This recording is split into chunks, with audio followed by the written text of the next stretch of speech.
Hi everyone, this is Tom from Independent Travelers, and this is tutorial number 2, how to search for flights. In my last tutorial, I gave you a little bit of a taste of how to use Google Flights just to price things out for the sake of making an itinerary or budget, but now we're going to learn how to really search for those flights. Alright, so the first thing you want to do is go to a website like Google Flights or Skyscanner.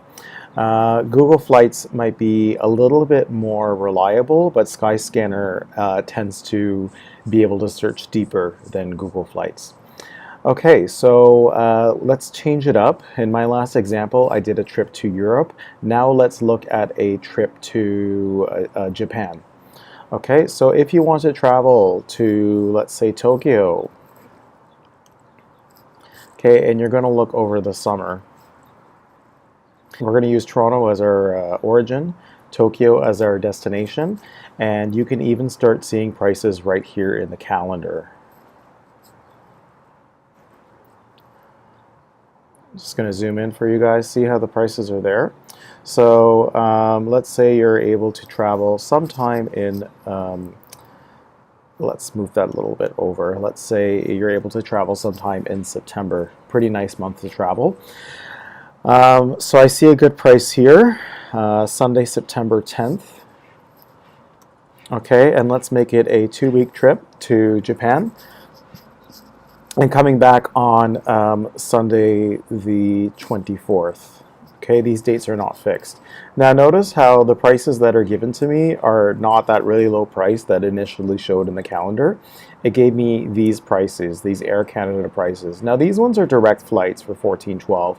That one that was $10.48 was actually not a direct flight. That is for a flight that has 2 stops right here, and that's with Philippine Airlines. So if you're really looking to save money, sure, you can do that, but we're talking like a 32-hour flight. First, you're going to have a stopover in Vancouver for 1 hour and 15 minutes, and then you need to have a stopover in Manila for another 8 hours. Yeah, if you're really looking to save money, that is an option, but most of you would just say, you know what, I'm just going to do the direct flight for $1,400. But we're not done. So the price that you see on the screen, that's as of today, the $14.12. Now, is it always going to be that price? Well, it could go up, it could go down. Typically, prices do not go down significantly unless it's a low season and it's a last minute deal and they're really trying to sell off. Prices do go up closer to the date, and I have lots of proof of this just by showing you all the different flights I've been tracking for my own personal vacations. If I'm a little iffy about this price and I'm not sure if I'm willing to pay that and I think it can go lower, I could say, you know what, I want to see how it's going to change, so how about I track it? That's an option you can do. So you just hit, okay, track prices, and you will get notified if prices go up or down. To follow flights that you're tracking, click at the top left corner here, click tracked prices. And as you can see, I've been tracking a number of prices over time. So this one I just added right now, Toronto to Tokyo. Lowest price is showing as $11.42 because that's for that indirect flight through Philippine Airlines. But if I can also say, you know what, I don't want to track all those flights. I just want to track the Air Canada ones. Let me click here.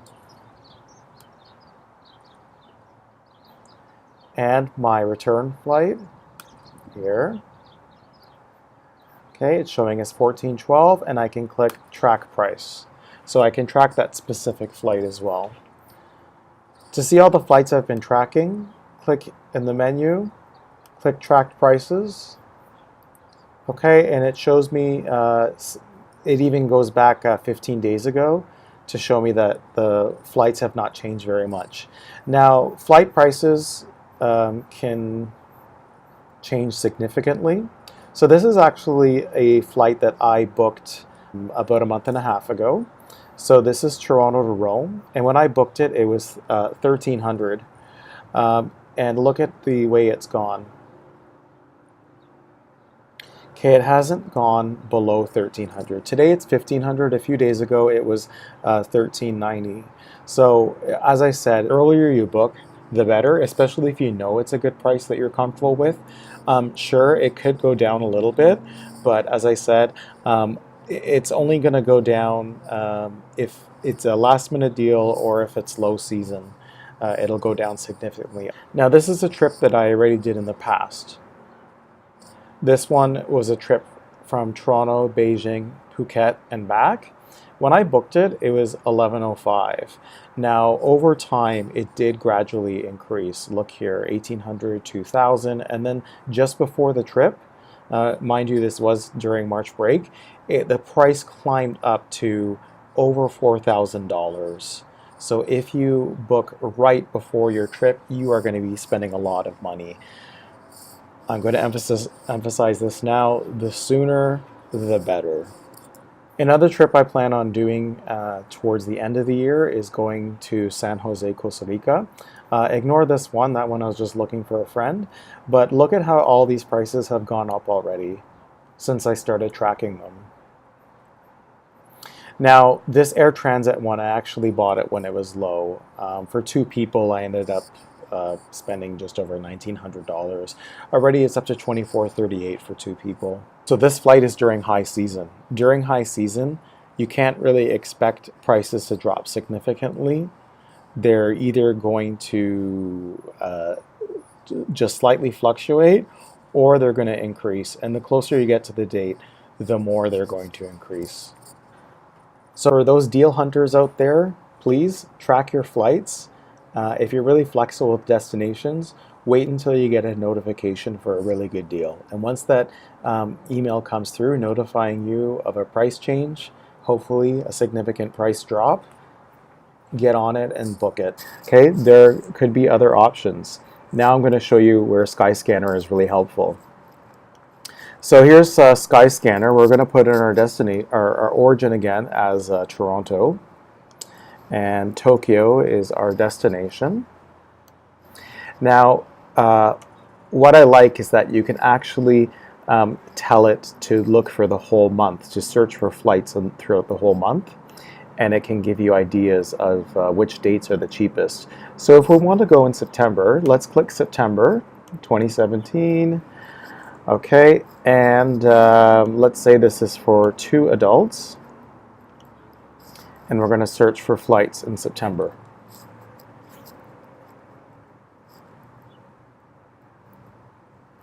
Okay, so I have some pretty low prices here on my screen.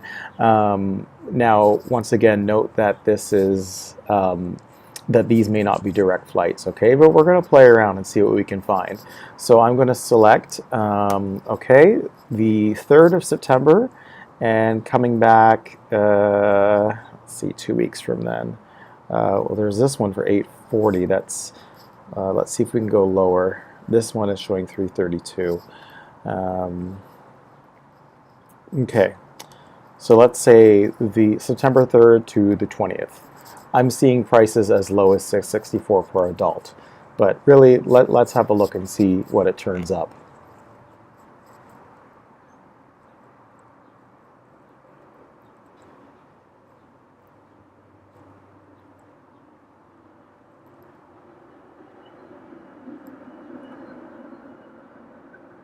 Okay, it takes a few seconds to actually searching all of the different providers. It's checking 40 out of 45 right now, 44 to 46, almost done, and there we go. So that price that we saw on the calendar, I don't see it anymore. The lowest price I have right now is $987, which really isn't too bad, but note that is with China Eastern, not the most reputable airline. Also, it's not a direct flight, 31 hours going there, 26 hours coming back. Okay, so if you're not happy with that and you say, you know what, I'm okay with an indirect flight, but I do not want to be on, I don't want to spend 31 hours in transit, you can actually reduce it on this bar on the left and say, I don't want to spend any more than 20 hours in transit. I put 20 and a half. Okay, and what do we have? Well, we have ANA, which is a Japanese airline, and they're offering flights as low as 1140. That's not a direct flight. Let's look at the details. So when we click here, we can see that this requires a stopover in Chicago for 2 hours and 46 minutes. And then on the way back from Tokyo, a stopover in Washington, D.C. for 2 hours. I personally don't like to do stopovers through this US. You can even tell it to look for direct flights only. Now I can tell right now you're not going to get any good deals on direct flights because it says direct starting from 6,374 in this corner. So I'm going to do another example now using Skyscanner. All right, so let's look somewhere a little bit more southern. Okay, we're going to look at Quito, Ecuador in September. Okay, so here is Quito from Toronto. Anytime in September, the whole month of September. Let's select that. Direct flight, probably not going to find it from Toronto. Let's see what we can find.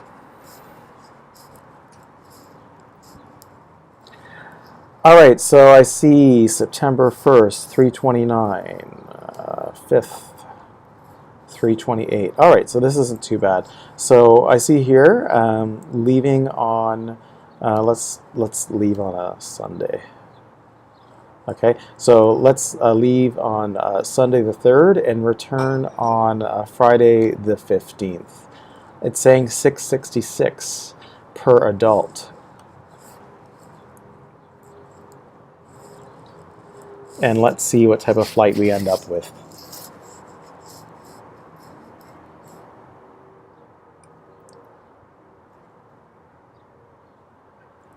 Okay, so that one that we saw for really cheap, that's with Aeromexico, and that's a 21-hour flight because it stops in Mexico City.